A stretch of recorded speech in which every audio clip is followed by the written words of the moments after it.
if anyone was out there wondering, it took us 38 minutes to try to figure out the technology for this. And that is because we are cooks. And we are here to do a wonderful, amazing cook-off. We are at the UCLA Teaching Kitchen. I'm Chef Julia, and I'm joined by 3 amazing Bruins who have submitted their recipes for our first full cook-off recipe contest. And these are the 3 chosen for our final cook-off, and they are going to be creating their dishes tonight and presenting them for judgment, and then we're going to choose our winners, and we're going to have a lot of fun. The parameters for tonight's cook-off were fall-inspired recipes, under an hour, pretty much anything else that you kind of wanted to do. So we have some variety of recipes being made here tonight. I'm going to walk around the room and introduce you to everybody, but for now, let's get this party started. You guys ready to cook? Yes. Yay! Okay, finally, here we go. So if you are watching, thank you for joining us, and away we go. Yes, please start. Yes. Oh my God, finally, thank you. Okay, so like I said, we had a little technical difficulty getting this first stream started, but we are away. Scared of the big guy. Is it good? Okay. Checking our tech again just to make sure. If we're going to try to move the camera around just so that we can see everything and hear everything clearly as our Bruins are cooking, and so you guys can get to know them while they're making their recipes.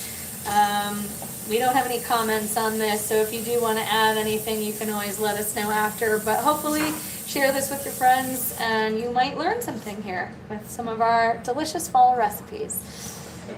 So I'm going to let our chefs get settled in with the beginning of their prep for just a minute before I start hounding them with questions.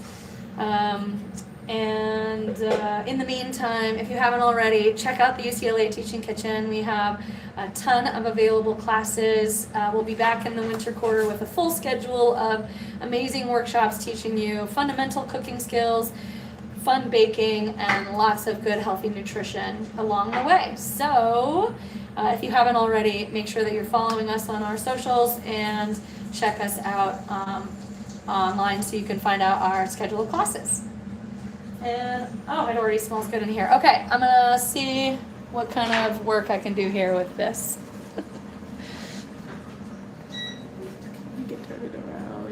Oh, and then I can film people like this. Look at that. Modern technology. Okay, so you can still hear me but not see me, which is probably best for everybody. Oh, we have some incredible knife skills here. Yeah, I do not have good knife skills. That is not true. I'm watching. You're being careful. That's all that matters when using a knife.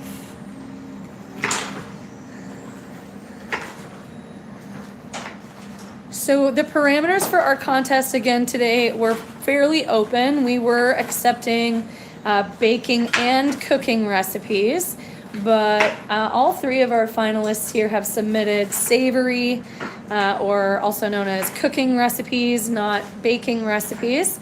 And I'm excited to see all the different styles and flavors and aromas that we have going on.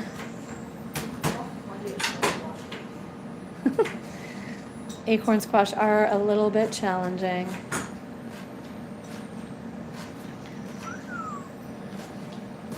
Hey, magic. So one of the rules for the recipes was that they must use seasonal ingredients. That could be a lot of different things in the fall heading into winter. But we have some amazing ingredients here that are definitely celebrating the time of year. We've got acorn squash being prepped right now. We've got carrots, celery, peppers, all the delicious kind of harvest. Ooh, potatoes, my favorite. All right, we're coming down the line. What have we got working over here? I'm using butternut squash instead of pumpkin.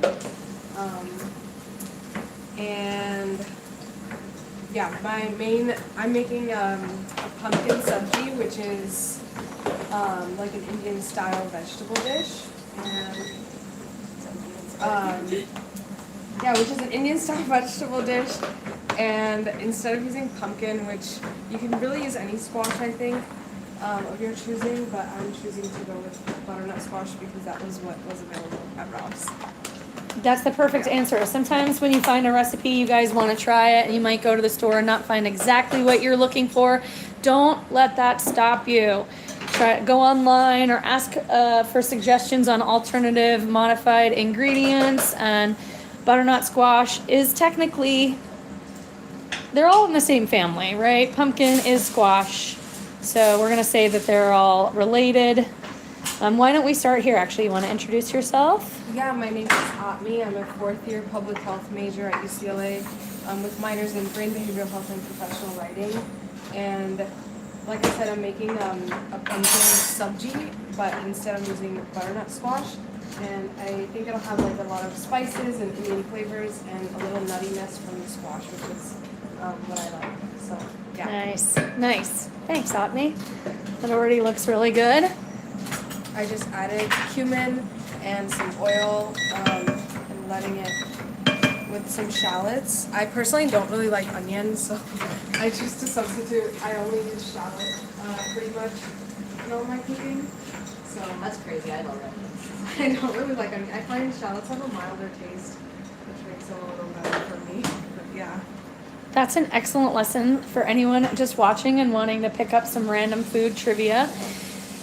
Shallots are related to onions. They're in the same family, but they are a much milder and almost sweeter kind of presentation of the flavor. So if you, like Atmi, does not love the strength of onions, shallot might be a really good alternative. And you can substitute them in almost any recipe, especially recipes that call for red onions. Phenomenal. Quite the setup. All right. I'm going to come on down the line. We'll meet our next chef.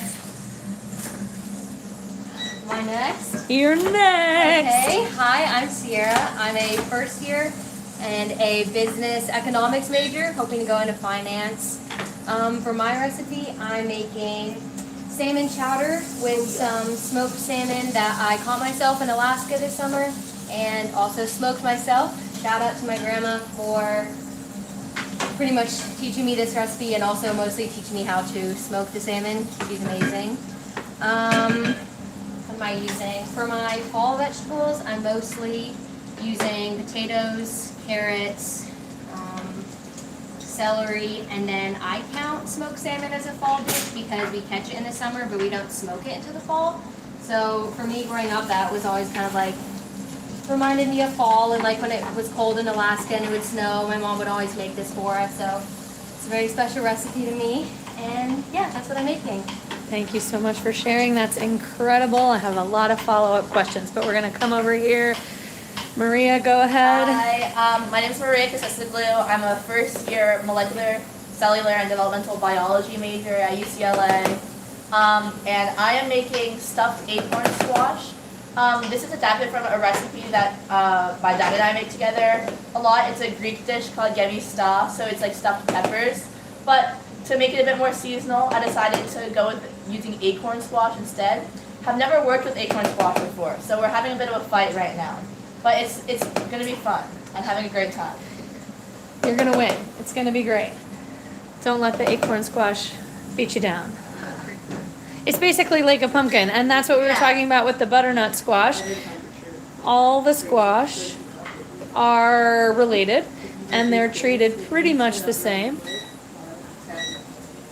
Thank you. I'm always going to these. Thank you very much. The person that you see in the background there, that's our teaching kitchen assistant. Her name is Star, and she is quite literally the star. Couldn't do anything without her. Just gonna say that. Now everyone knows. It's on YouTube forever. But yes, we see Maria is prepping the inside of the squash just like you would if you've ever carved a pumpkin. You need to cut the top off and then scoop out the inner seeds. And then it is just like any other squash or gourd. You can stuff it with whatever you like, really. But the more flavorful it is, then the more flavor the squash will take on. So we have multiple different cooking methods going on here today. We've got some sauteing. We've got some sweating, it looks like. We're gonna have some roasting, which is amazing. Here, this is the stuff they do on Bake Off, right? Going in. Oh, I just gonna fit. Like, Oh, we can take a rack out. yeah, let me just put it out. Up in safety. Be really careful. Good job. Put it over there against the wall, please. Just sort of lean it against the wall. I'll take care of it from there. Gorgeous. Yes. Of course. Perfect. Amazing. About how long does that need to roast in the oven? I think like 15 to 20 minutes. Oh, We're perfect. We're gonna poke them after that. 'Cause once you put the fillings in, then they soften up a bit more.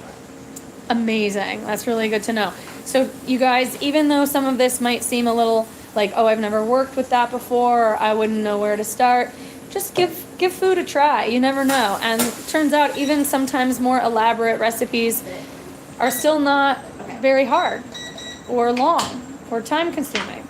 So if you lock in, follow your recipes, you guys, I believe all Bruins can cook anything.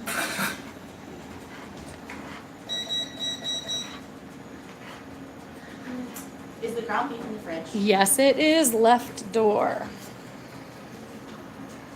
Check down. Oh, yes. There you go. Even though it's nice and cold out this week, we finally are feeling our fall weather, which is perfectly in time for our fall cook-off.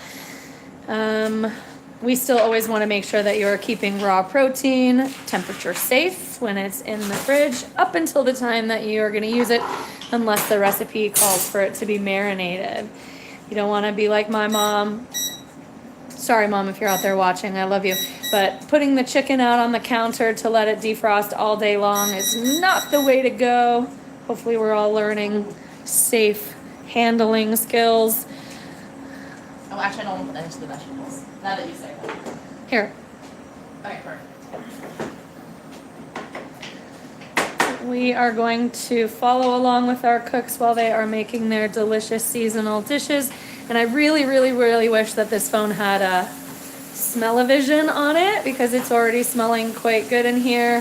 I think what I'm probably picking up are the toasted cumin seeds coming on over here.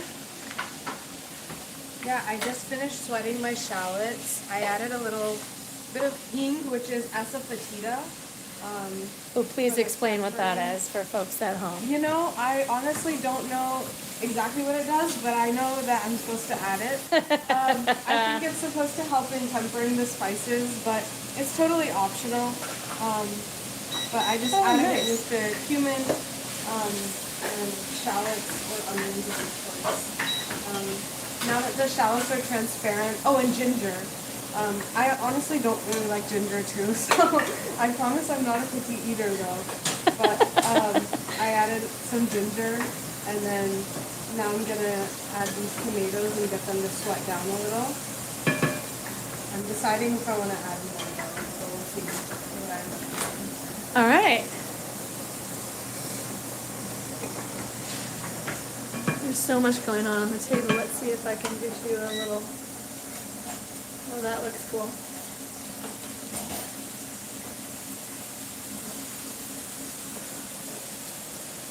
I am vegetarian, so for me, I find that working with making sabji or what I'm making today, you can pretty much make with any vegetable. The spices are like fairly similar all around.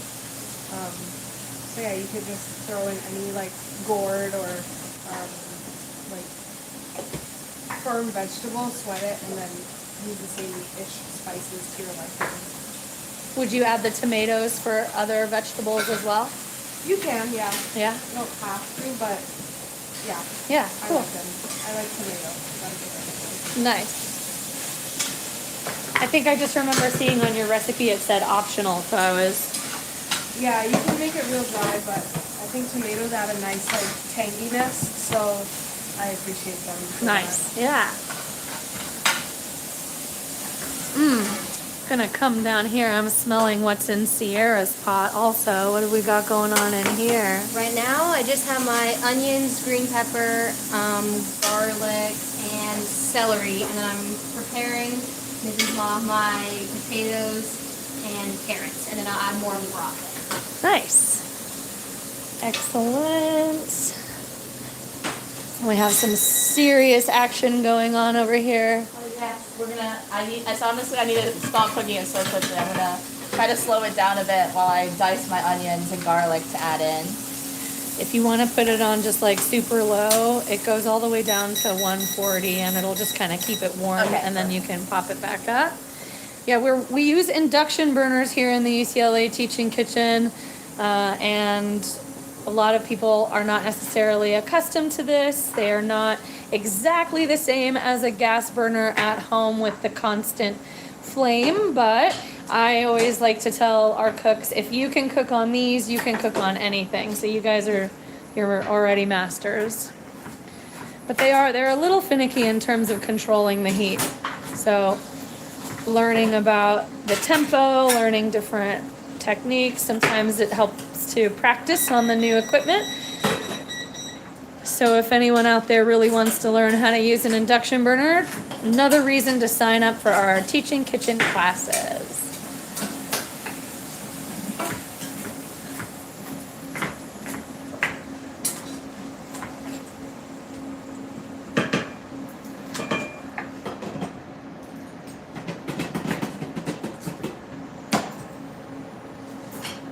Oh, and I know that some of your recipes cook at different times. So if anyone is done, like we don't have to wait until the end. You guys just, once you are done, you'll plate up and we'll move into tasting.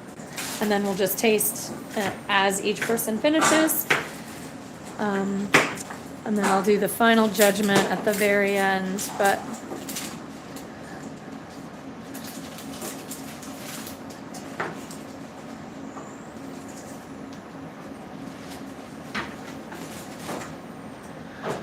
I am going to make sure.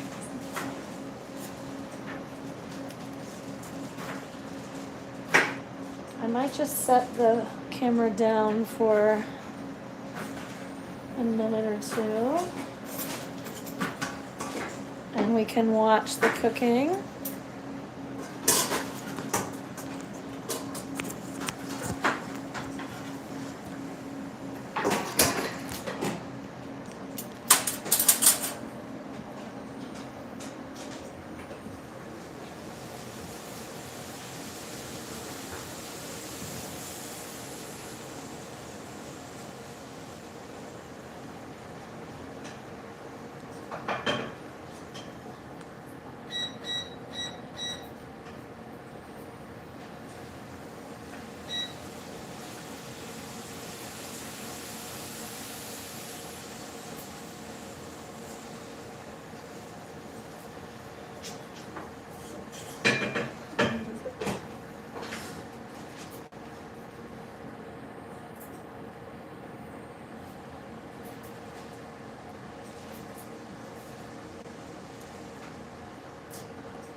Let's see, we got some new stuff going on over here. Atme, what are we working on? I have my butternut squash here that I'm just gonna add and put in the tomato and shallots. and then I'll sweat them to try to get them to cook, and then add spices, and yeah. The squashes can be hard to like peel and cut, so I took the time to cut them beforehand. So yeah. That's awesome. I'm working on. Yeah, those can be quite difficult. And also, just for anyone out there watching, there is no shame in the pre-cut squash game, all right? They sell it this time of year, especially pre-chopped. And for a lot of folks, that's the only way that they're gonna eat these kinds of foods at home, because they are somewhat difficult to handle and also time consuming. And if buying the pre-cut squash means that you are more able to make healthy, delicious food for yourself at home, then you are making a healthy choice in purchasing that pre-diced squash. I actually didn't know that they sold pre-cut squash. I just happened to. You just did it all yourself? I did. Well, I didn't know they did that. That's good to know. it is good to know, especially if you want to do this like in a pinch, but you don't want to work too hard. Yeah, I'm using minute rice, so Nothing wrong with that either, as long as we're getting our grains, right? I feel like there's far too much stigma attached with our food choices in this country, especially. And if you are eating and you're feeding your body and you're making more or less healthy choices, then please don't take anyone else's opinion about your ingredients to heart. They do not matter. Whether you use instant rice, slow cooked rice, whether you cook your own rice, or you use a rice cooker to cook your rice, none of that matters. Just enjoy your food. Try to eat as much healthy choices as you can. But other than that, don't let shame get in the way of your food choices, especially if you need to buy pre-cut squash. There's senior citizens that have trouble cutting things. There's people with accessibility needs that have trouble cutting things. Are we gonna act like snobby just because they buy pre-cut squash? No. And so it's the same for us. If there's any reason that you need to get food that's more accessible, then you're helping yourself out. And if you want to learn how to peel and cut butternut squash, I'm going to say it again. Come on down to the teaching kitchen. Our class schedule will be adjusted for winter. Some of our classes that we do every quarter will be back. Like we have our baking class. Our bread for beginners baking class. That is the same every quarter. We have our culinary boot camp class. That is also the same every quarter. You can learn some really helpful basic knife skills and cooking methods. We have our healthier baking, which changes seasonally. What do you need? scissors. The bread class is awesome, I will say. Oh, we have we gotta say that again. Say it right to the camera. We have a testimonial here. The bread class was so much fun. My amazing roommate last year took it, and I will say it sells out in it gets booked up. They're free, but it gets booked up within seconds, and I was on the wait list, and Chef Julia emailed that morning, and I was able to get in on the bread class this quarter for the first time, which was really awesome. Yep, and you did great. The bread class is open to all skill levels. You do not need to know anything. That is why it is called Bread for Beginners, and it is quite popular. Our classes open up for registration 2 weeks prior to the date of the class, and some folks set their alarms. But we repeat them. The bread class is the same every quarter, and so if you don't get into one, you can try to get into another. I'm just gonna. Oh my god. You're gonna. No, it's okay, but isn't that amazing? It's staying right on the surface. Tension, isn't that cool?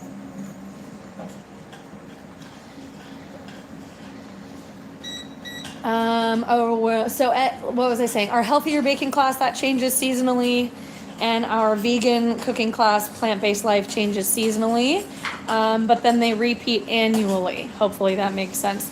So you can learn lots of recipes and lots of skills here in the UCLA Teaching Kitchen, and we have a few more advanced classes.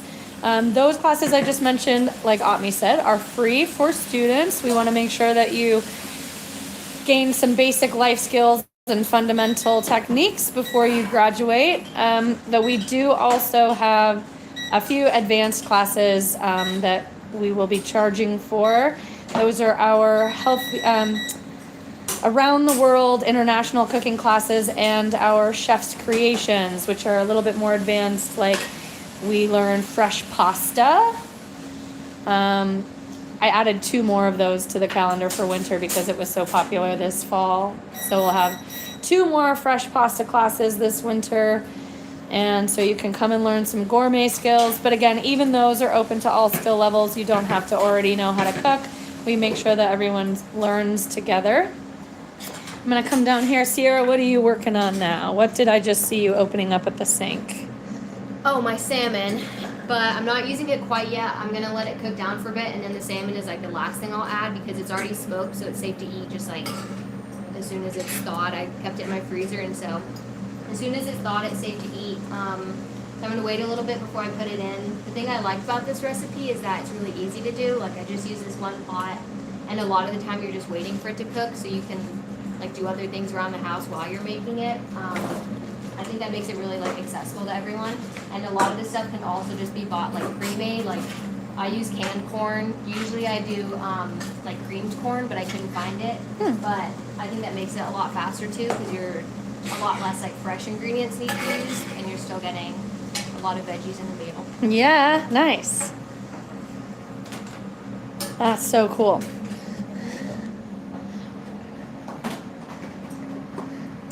Oh, and we've added in the cooked rice. So Yes. you've done a couple of steps since we last checked. Yes, we also added diced tomatoes, tomato paste, some dried parsley flakes, and now I'm adding some salt and pepper.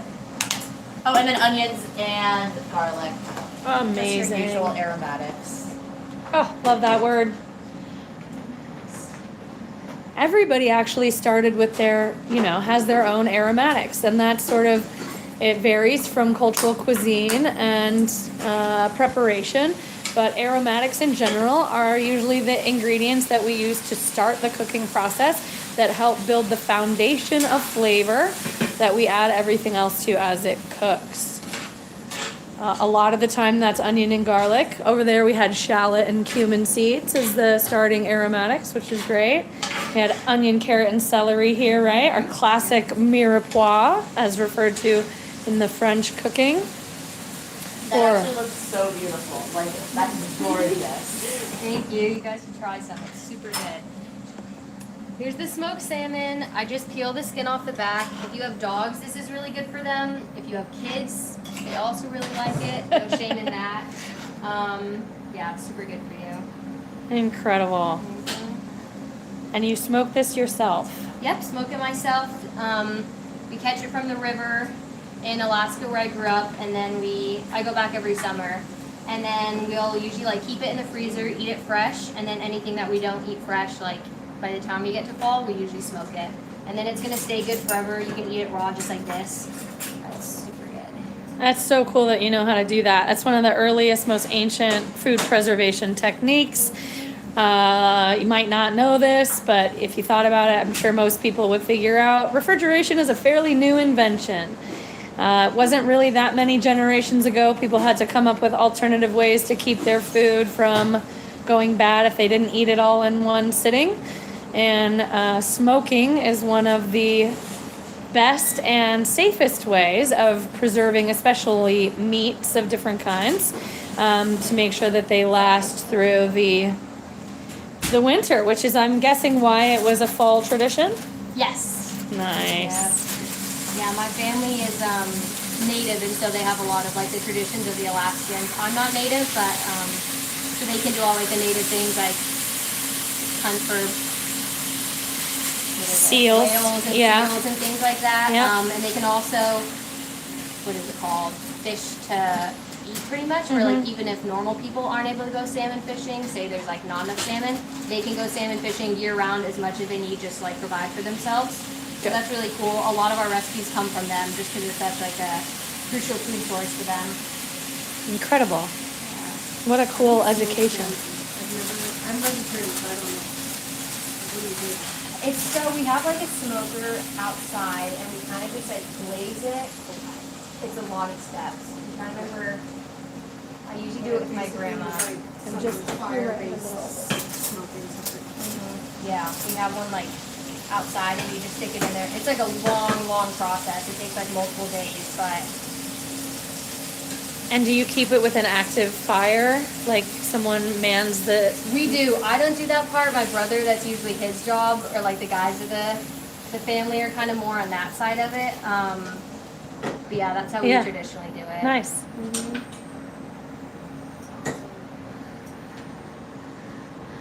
Oh, this is the beautiful stuff here. I'm gonna come around and get.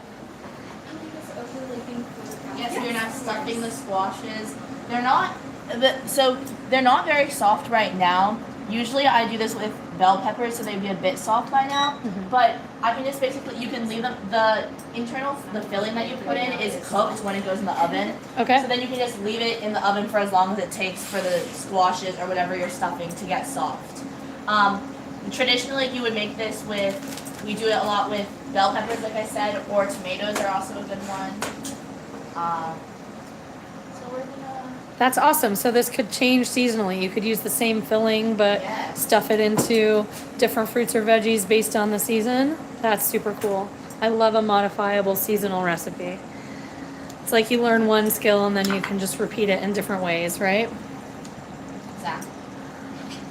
Love it, love it. Smelling incredible in here. I'm trying to get the squash to steam, so I'm periodically deglazing with water.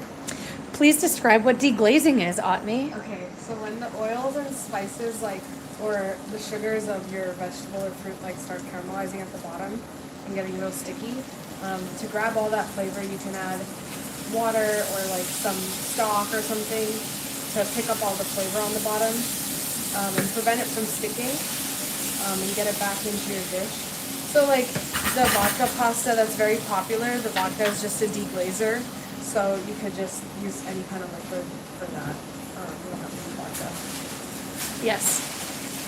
And I know this is random because we're not making vodka sauce tonight, but because it was brought up, and it is extremely popular these days, I've noticed. It's delicious, I love it. It is delicious, but it's also just really sauce. Yeah. The vodka, you can't taste. It's really easy, that's the Yeah. nice thing about it. Yeah, yeah. It is basically just like a thicker marinara, deglazed with. Coming in the oven, careful. I've been doing just like Bake Off, right when they go in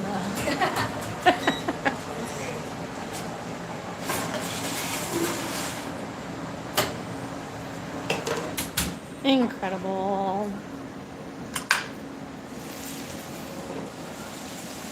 My brother at home, he doesn't like his vegetables, so he just eats the filling. Like what I would do is he'd stuff all the peppers and the tomatoes, and then whatever's left in the pot, that's what my brother eats.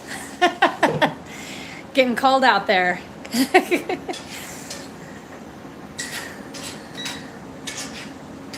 That probably would have been me when I was young. It's wild. I've become a professional chef. I've been a chef for 22, 23 years. And so now I eat almost everything.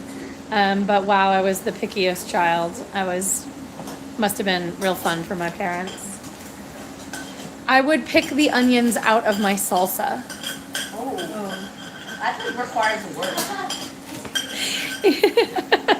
That one is tough. It's a little overkill, yeah. And now I eat onions and everything, but it is very dependent on how they're prepared. And so if you out there are a pickier eater, that's okay. There's also no shame in that. There might be a reason for it. Turned out it's because I'm a super taster and everything just tastes too much to me. And that's why I didn't like anything. Cilantro gene, so in my No. I think I do because I really don't like cilantro. And I tried, so I made this for my roommates the other day, and one of them really loves cilantro, and I was like, I don't understand, it has no taste. And then I just tried eating a bunch, and I was like, this has a weird taste, but I've never had soap, so it's not like I know what it tastes like. Yeah, I've never I just eaten think it soap tastes either. different. There's something that's just reminiscent of soap. It's kind of I don't know, it just tastes clean. There's weird. something It cleanliness, just tastes different, and I don't really mess with that. yeah, well, I don't enjoy cilantro, but You might have the Depends gene. on You might just not like cilantro, and that's okay too. Yeah. What's interesting about the gene, research has shown that if you have this particular genetic marker, it's likely that you don't like cilantro, and that's because of the smell. Something about us that have that, and because I am one of the cilantro people. You don't And like it, cilantro? no, I don't, and it definitely tastes like soap. It definitely tastes like someone squirted like Windex or something into my mouth. It tastes like cleaner fluid. And that is because there is a chemical that is created in the soap making process that is naturally occurring in cilantro. And so when we eat it, we smell it. And it's actually the smell that triggers our brain and makes it like feel like soap. But it's mostly actually a smell that then triggers the taste buds as you're eating it. So even just the smell of cilantro makes me a little bit bleh. But to each their own. I don't yuck other people's yums. I know people who like to swim in cilantro, and I'm happy for them. Are you one of those people, Sierra? I like cilantro. You like cilantro? Yeah. Good. All that stuff. You can have all of mine. All of ours. Me too. Yeah. And I think that's how the world should work. We're all always maybe so stuck on, oh, I like this. Why don't you like this? Because it would be so boring if we were all the same. And I think it's the same when it comes to food too. If we just all ate the same exact dish every single day, all day, it would be a pretty boring world. I love this celebration of different cultures and different traditions, and I'm excited that we get to share 3 different recipes and traditions here today. And I love that they all have a little bit of a family connotation. We're learning all the secrets about your brother. So, it seems like, Maria, you've got yours stuffed and in the oven. Yeah.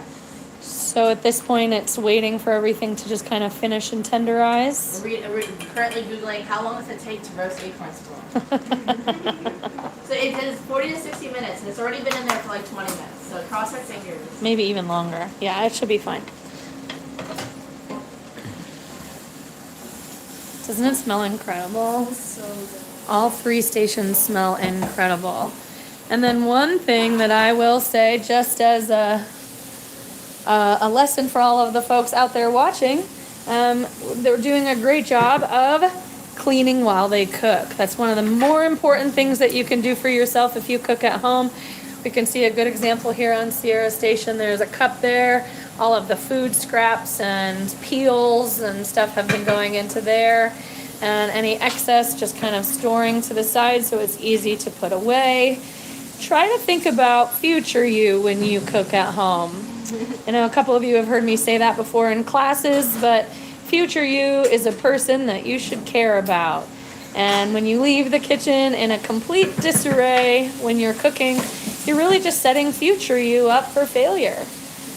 And the more you treat future you with love and respect, honestly, the happier you will be. I went to culinary school many, many moons ago, and I swear to this day, the most valuable lesson that I took away from the whole program was how to clean efficiently while I cook. Yeah. When you get good at the routine of it, you should be almost done cleaning by the time you're done cooking. I feel like with roommates, I live in an apartment with like a total of 6 people.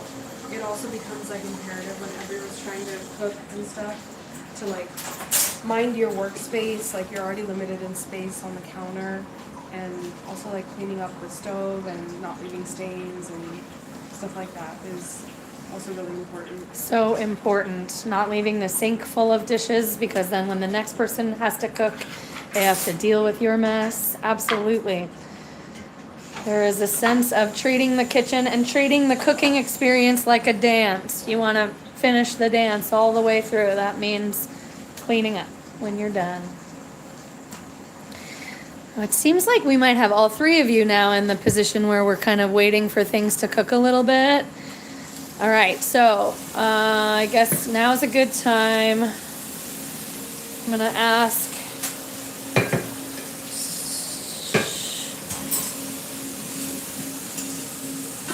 Check things out. Everything's looking good. Does anybody want to elaborate on? So you said that this is a family recipe. Was it a chowder that you guys just made up, or did it pass down from? You said grandma taught you how to smoke the fish. Yeah, I mean, it's a pretty basic recipe. I don't think it's anything like specially made up. I think it's all kind of like classic ingredients you find in any chowder. Nice. But it's just a recipe we've made as a family for a long time. We've always just made salmon chowder in the wintertime. I think especially when it gets really cold out, it's nice to just have something super warm and filling and also just like really good for you. It kind of has like everything you need, like the veggies and then the salt and whatever's in fish. I know salmon's like super good for you, so. Omega-3. Yeah, omega-3 fatty acids. There you go. We love those. And that's why another thing, that's why that skin is so good for our dogs, right? Yes. And ourselves. Yes.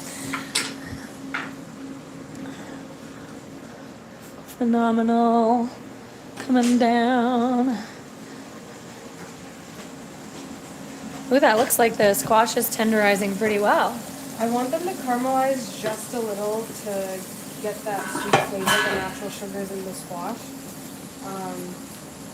But yeah, I added all my spices. I'm using garam masala, chili powder, turmeric, and coriander and cumin powder. And you can go heavy with all of these in whatever fashion like you want. Amazing. Except the turmeric, like that has a weird taste when it's too much. We call it orumu. I don't know how to like explain that, but there's a taste, you'll know. Yeah, And it's there's super two- earthy. Yeah. So you don't want it to get too much turmeric, but everything else you can adjust to your liking. So it's Nice. not very precise, like, oh, it's a quarter or whatever, but I just smell it and see if I like it. Cooking by feel and by taste. We love that. Random fun, more trivia for anyone out there. Turmeric is incredibly good for our bodies and a really great anti-inflammatory. And if you want your body to absorb it even better, add a little black pepper. Because the combination of black pepper and turmeric helps your body to absorb those nutrients that are really, really great for our joints. I saw a human inside of a Subway restaurant about 15 years ago order a cold cut trio, and then he pulled out of his jacket his own jar of turmeric and proceeded to cover the sandwich and of course the table and everyone around him with turmeric. It was the yellowest thing I've ever seen, but he was long before the turmeric trends. He knew how good it was for us. That's really funny. Right? It's also like a staple in, I would say, like South Asian cooking, turmeric and all of these spices that are all really good for you. So it's great that it's like microdosing yourself like every day. Not even micro, just having some in the basic cooking spices. Yeah, it's like we didn't always used to have Flintstone vitamins. So the way that we took our daily vitamins was making sure that we ate our daily nutrients. And spices, most of which come from plants, are a really great, incredible source of a lot of those different nutrients. And spices are an incredible way for us to season our food without having to overdo things like salt and sugar, which we all know as cooks, we're going to use a little bit here and there. But when we're in control of those things, then our bodies are going to be a lot happier. Since they are nutrients of concern, you want to maybe watch it. But Chili powder or paprika? Paprika. Oh, paprika. Is that how you pronounce it? I've never known. Paprika? Paprika. I've always said paprika. That's how I pronounce it. I'm not sure if that's Chef, what correct. is your favorite like cooking fancy word? I know we learned one in the correct class, but I forgot. flambe. That's my favorite. That's when you light stuff on fire. Like if you're making bananas Foster and you have alcohol in it and you light it on fire, you have to yell flambe so everyone knows that you have open flame in the room. And I just like it because it's like a celebration. I was just overhearing also the discussion of paprika. I think you can say it however you want. Some people say paprika, some people say paprika, some people say whatever. It is Hungarian, and traditionally it's called paprika because it's like paprikash, the dish that is a traditional Hungarian dish, and it is extremely heavy on the paprika. But yeah, most, I guess here in the States, it's usually like paprika, but paprika is also acceptable and correct. Also like words, you know, we just made them all up. It's okay. Don't. The people who want to shame you for pronouncing something differently are not the cool people. That's the opinion of Chef Julia, not the official opinion of the UCLA Teaching Kitchen. But in general, right, let's just be nice to each other. Oh, you found the dill. Amazing. You have all kinds of stuff. We have such unique different flavors going on in these dishes here today. Do you want to put that into something that you can take home? Sure, that'd be great. Those tall cups up there, there are tall cups and lids right next to them. Take as many as you need. That's one of the other. What I was saying, sorry, you can Go ahead. Oh, I was gonna say it's really funny. I can't even eat this for like the next few days because me and my friends have been doing this thing this week where we're all eating vegan like this entire week. So I have like 2 more days of eating vegan. Yes. Wait, Yeah. are you friends with Ellie. Ellie? Ellie's my roommate. And I she's a vegan. I was just saying you look like Ellie I thought we had met for some reason, and I think I met you while you were walking with Ellie or something. Yeah. No, I thought the same thing. I thought she looked so familiar. But yeah, Ellie's a full-time vegan. She's a real vegan. Okay. Very real. This is not Ellie friendly. No. Oh my God. What? There are 50,000+ people on this campus, and we just had 2 people. What a small world. I love it. I love LA. Happens to me I will every say day. this is vegan. If I'm not Yeah, I was mistaken. gonna say I Yeah. saw yours and I'm like, oh. This is all. Well, then everyone can taste that yours today. That's Yeah. fantastic. Not even okay. Well, I appreciate you coming in here and dealing with the meat on your vegan week. It's okay. I have learned that it's honestly like respect to Ellie and all the real vegans out there. It's hard. There's not as many options as I thought there would be, even in somewhere like UCLA, which I feel like has like more accessible options. Yes. Like even here, like especially because like the dining halls were closed for a little bit. Yeah. There's not as many like I guess we just like having gotten that far in like sustainable eating, like people, it's just not popular enough to be like a go-to option at most of the dining halls. Yeah. It So can be tough, but I know UCLA does it better. Like I'm Definitely. vegetarian, and I know that I love the hill food. I Ivy plate is my favorite. I will vegetarian, say. I could definitely Yeah. see like at UCLA, like I think I could go vegetarian if I was here. But, They like, do have a that- lot of options, don't they? Yeah. if I But was it all has I egg. think even like compared to other like schools, UCLA does it way better. So. I'm gonna guess there's a lot of that kind of lifestyle in Los Angeles. A lot of people come to California and jump onto the healthy. This was plant-based. kasuri methi I added. It's dried fenugreek leaves. Oh, fenugreek. So this is really unique. It's called kasuri methi or dried fenugreek leaves. So that's one of the ingredients that might be a little bit more difficult to find in like some generic. But it's optional. It's all optional. But I also want to say that thanks to our incredible population of multicultural folks here in Los Angeles, we have one of the best, well, who am I to judge? I'm very biased. I'm from LA. But India Sweets and Spices, they In are Culver a, City, right? there's a Culver Yeah. City location and there's a Mid-City location. And it is one of the best stores in terms of Indian imports and products. You want spices, you want fresh prepared deli food, you want the best hair care products in the world, India Sweets and Spices. Yeah. Genuinely, I love Indian food so much. You gotta let me know if there are any good places. I have so many. I'm actually an avid user of Belly. Like, if you throw on Belly, Wait, follow me. I just made my account. I love Belly so much. Thanks to my roommate. Shout out. You know who you are, but she put me on last year after much reluctance on my part, and I caved. And now I think I've ranked like what, some 350 something places. Wait, I need to But follow you you know, on Belly. I have her other friend here is like very, very active. And so we have plans on Friday to go add to our belly list. Now I feel motivated to go to new places and I don't like repeating anything. Because I need to add them to my belly and keep my streak alive. And because we have thousands of new restaurants in LA to try. You're done? Are you plated? Okay, we're gonna come over. Is your last name? Yeah. Oh, okay, hold It's on. like the red and Okay. Look at that. Beautiful. It'd be nice to get a picture of like all of them together. Yeah, we'll do that.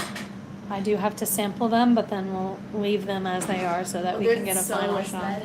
So nice. Okay. Plating's not my strong suit when it comes to soups. I apologize. Soup is not necessarily the most glamorous item to plate, but you've done a really good job of making sure, first of all, that your highlight ingredients are visible. That's really important for anyone out there wanting to learn about plating techniques. We do always want to make sure that the star of the show is visible on their stage, and we can clearly see your beautifully smoked salmon, so that's perfect. We can see some garnish in that dill, which is always good. Research shows that when food is garnished and made to look more aesthetically pleasing, then our brains are more excited to eat it. And so, especially when you're trying to eat something new or something healthy, just put a little garnish on it, right? Okay. Do you want to give us, I know you talked a lot about it, but just a quick summary, title, what the recipe is, and we're going to get into the taste test. Yep, so this is my salmon chowder recipe. The main ingredients are smoked salmon chowder, or smoked salmon, and then potatoes, carrots, green pepper, celery, onion.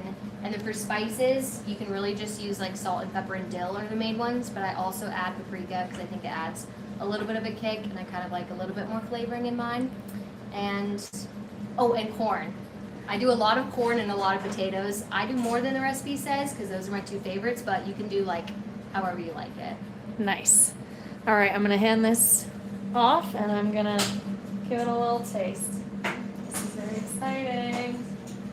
This okay for me to use this spoon? Yep, all good. I want to get a little of everything, some potatoes, some corn, some of the fish. We gotta get all that. The chef intended it to be tried together.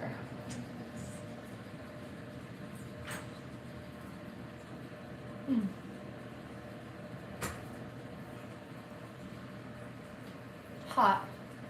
It's hot. It just came out of the pot. It is incredible. It is indulgent. Yeah, I have the glass. The salmon is super savory, like you can get the smokiness, but it's not overwhelming like the kind of smoked salmon that you buy, which is usually artificially like added to in the smoked flavor. This is so natural and like mellow and incredible. I didn't want to tell you before, I don't like smoked salmon, but when we're talking about like the store-bought lox that is so heavy on the smoke that you can't taste the salmon, this is such a great mellow smoke that like you can still really taste the freshness of the fish, but it's still smoky, which is so good. And the corn is perfect. Like corn, I want to say, is a whole grain. Corn is healthy. People give it a bad rap because it's also sort of a starchy vegetable like potatoes, but both corn and potatoes are ridiculously good for us if they're prepared in a healthy way. And this is a really great example of that. It's just adding to the vegetables, adding to the grains, but it's also, most importantly, balancing out the flavor because the sweetness from the corn in the bite with the smokiness of the fish and the saltiness of the broth. You have to have that little bit of sweetness in the bite to balance it out, or else I would think it would just be a little bit too one note, right? That really kind of finishes it perfectly. This is really good, you guys. This is really good. Okay, I'm sorry, I doubled it. We're going to, well, we'll leave the spoons nearby so that other people can also taste it. I'm gonna reposition so it looks perfect for the photos. And then, gosh, that is good. Excellent job. So our first recipe finished. Well done, Sierra. Thank you again for joining into our contest. once I've tasted the other recipes, we'll be able to put through a judgment. But for now, if there's any, want to put anything away, you can put the rest of it into containers that you can take home. Thank you. Of course. Yay. I'm ready for my We had another tasting. Come on down. Forks? I got forks.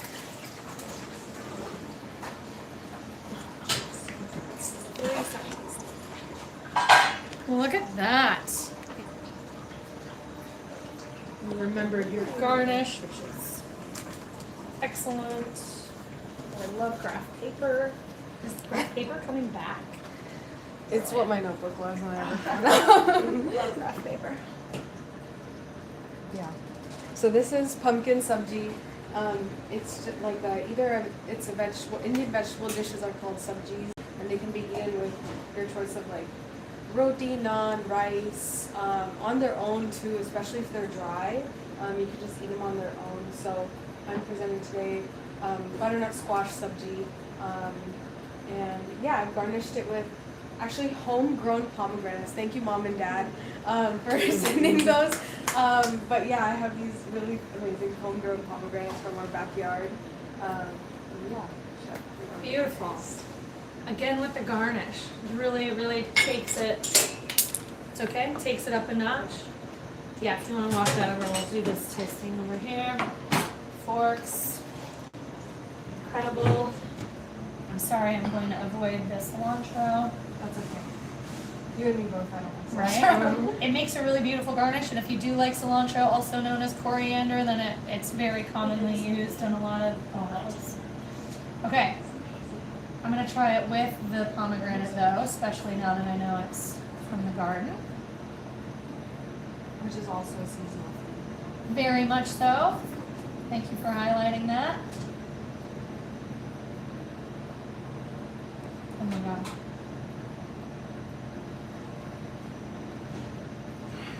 Oh my gosh. The cumin hit me first, like right away. It's so much cumin, but it's not. Sometimes too much cumin can taste like you're kind of licking the bottom of a shoe. It's very earthy. Mm-hmm. This is the perfect amount, and I think it's because you toasted it slow and slow for like that good amount of time. There's heat. What's the spice? Kashmiri chili powder and garam masala. Amazing. Those two. Yeah, it's got a good like. It's not like spicy, but it lingers on the tongue with that heat. Gosh, that's good. This is gonna be really hard, and I'm not even. Oh, this is gonna be so hard.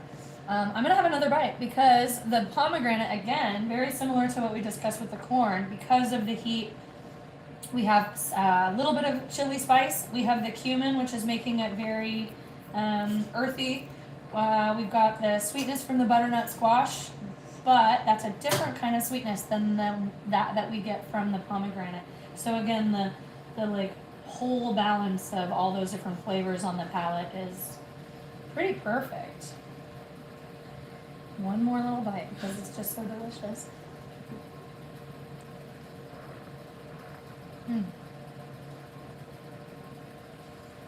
The garam masala comes in at the end and you get kind of the cinnamon. Ah, that's so good. Okay. Good job, Omni. Really, really good job. I'm going to put that back into place so it looks perfect. Okay. Gosh, that's good. Here, wait, let me see if I have this ready. Okay. It was getting pretty soft, so I was just getting it. Yeah, as long as it needs. We also add lime. Oh! I love lime, Yeah, that brightens everything up. Yeah, if you're ever cooking at home and you're wondering, gosh, this tastes pretty okay, but it's missing something. If it's not salt, it's probably citrus. Don't be sorry. Look at how beautiful this is. I'm using that to do your I little- think it is. Yeah. Yeah, that one's pretty soft. Even if we just have a soft enough portion right near the center filling that we Yes. can like scoop and eat, that's good enough, right? Look at this. I'll do 2 halves just to make it match. Oh, good job. This one is soft. Okay, here, let me get this out of your way. You can put your plate down right there.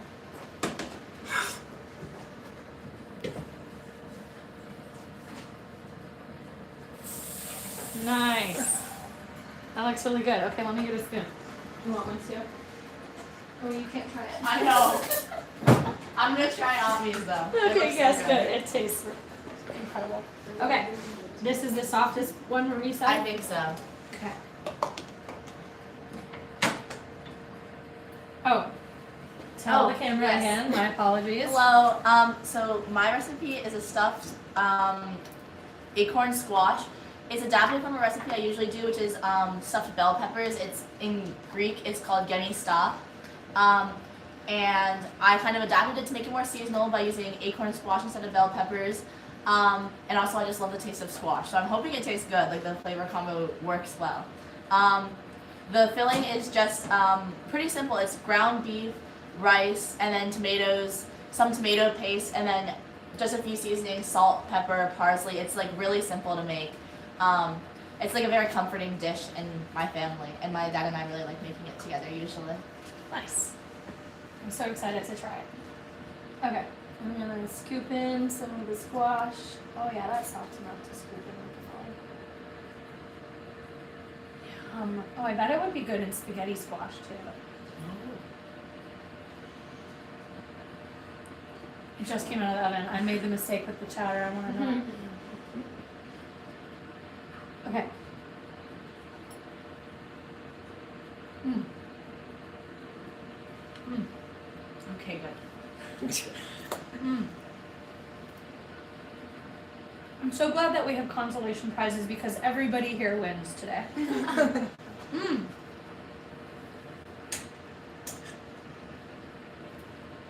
I think, even though you probably haven't tried it before, the acorn squash is the perfect complement because it is not as sweet as some of our other squashes like butternut squash, but it has the texture and the kind of meatiness and the squashiness that it needs to kind of balance out the savory and the richness of the beef. Sorry, I'm talking with my mouth full. We've got the acid from the tomatoes, the kind of richness from the beef, and then the sweetness and that kind of earthiness from the squash then sort of rounds it all out. That's incredible. That's incredible. I'm glad. I never tested this one before, so I'm glad it worked. It's good. It's super good. And I imagine you could add almost anything to that kind of a filling. Yeah. Like if you had bell peppers or something that you needed to use up in your fridge, just chop it up and cook it into the filling and stuff it inside a seasonal vegetable. I love how modifiable that is from season to season. I love how very specifically wintry that feels because of the like comfort and heat, but I imagine I would enjoy it just as much in the middle of June. I would eat that every day. You guys did all incredibly well. There's really no fault in any of these presentations. So it's gonna take me a minute. Let me do a little quick thinking on the judging. If you guys pack out whatever you have left over so that you can take that home if you need containers. Yes, try each other's. I can't. No, don't hold it. I can't try your guys'. It is pescatarian. If you want Yeah, to try it. low key, I feel it's close Yeah. enough. Wait, you want me to hold it? Sure. Wait, Okay. guys, I've been like eyeing It the is different one of the dishes. healthiest. Like, Okay, I'm behind the camera now. That's so good. oh my gosh, wait. It's like one of my favorite Indian dishes is aloo gobi, and Yeah. it's the same spice. It is. That's what's so great about it. It's like you can put any vegetable that you want. So you mentioned aloo gobi, and Yeah. you can really just put any. So Here, let me You want to try some? I would love to. Thank you. Okay.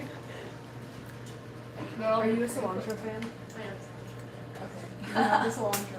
Oh, and the heat like kicks in, like it like doesn't hit you immediately, but like it's Okay, I'll try good. my own thing now. That's amazing. That's like so many different spices. Yeah, it's really got a lot of depth of flavor. So does Yeah, this. pomegranate. Our fresh Works one really well. So I like the little Yeah. surprise pomegranate bursting in my mouth. Oh my god, it's great. That's an incredible addition. Yeah, yeah, and it's so seasonal. They're coming off the trees right now. Yeah, I went home for like the long weekend and I picked a few, so Nice. yeah. Very nice. I know we have some. It is soft. I was like, no, Yeah, it's soft, especially around the edge. You just Yeah. sort of scoop it in. It's the right texture. If it was too mushy, it would You can just hold it. make it watery. You know, you don't want it to be watery. Gosh, okay, let's see.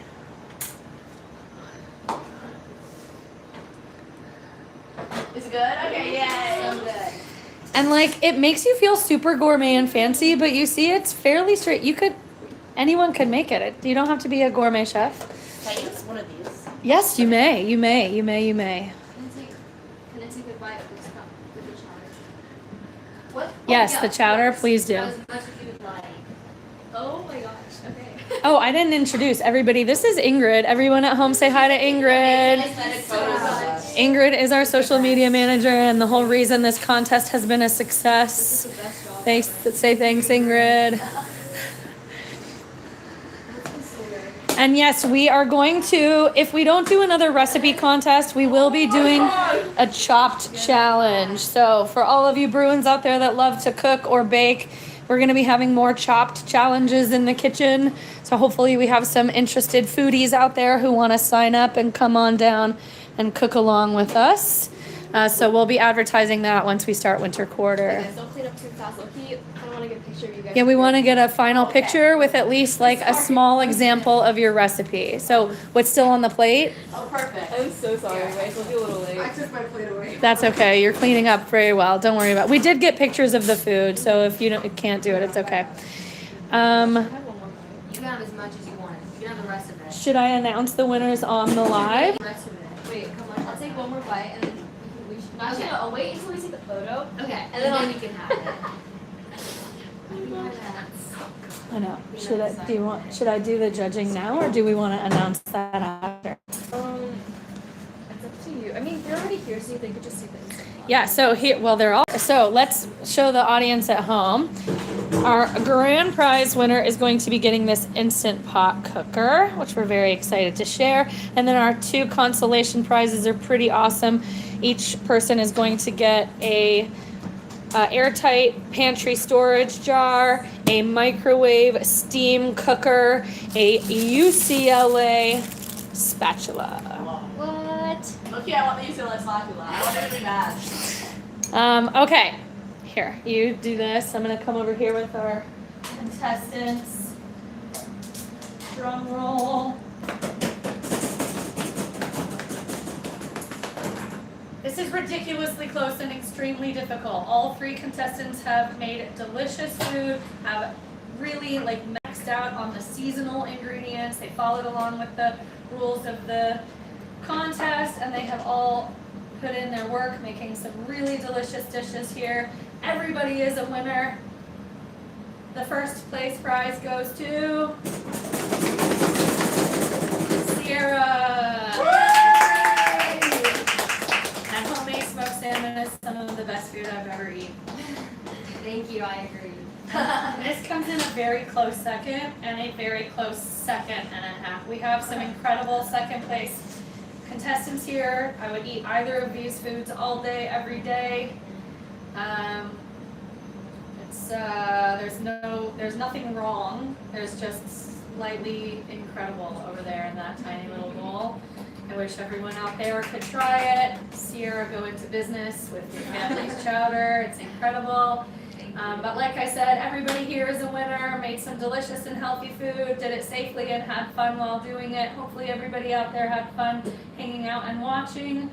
If you have any questions or if anybody wants to see the recipes from our winners, please let us know and we'll find out if we can share those. Otherwise, have an amazing evening and a wonderful holiday and enjoy all of your fall flavors, everybody. Thank you 3 so much for cooking. Thank you for having us. Thank you Yes, so much thank for you so having much. You guys us. did incredibly It was so well. fun. I'm so glad. So fun. Thank you. Been missing cooking. No, for real.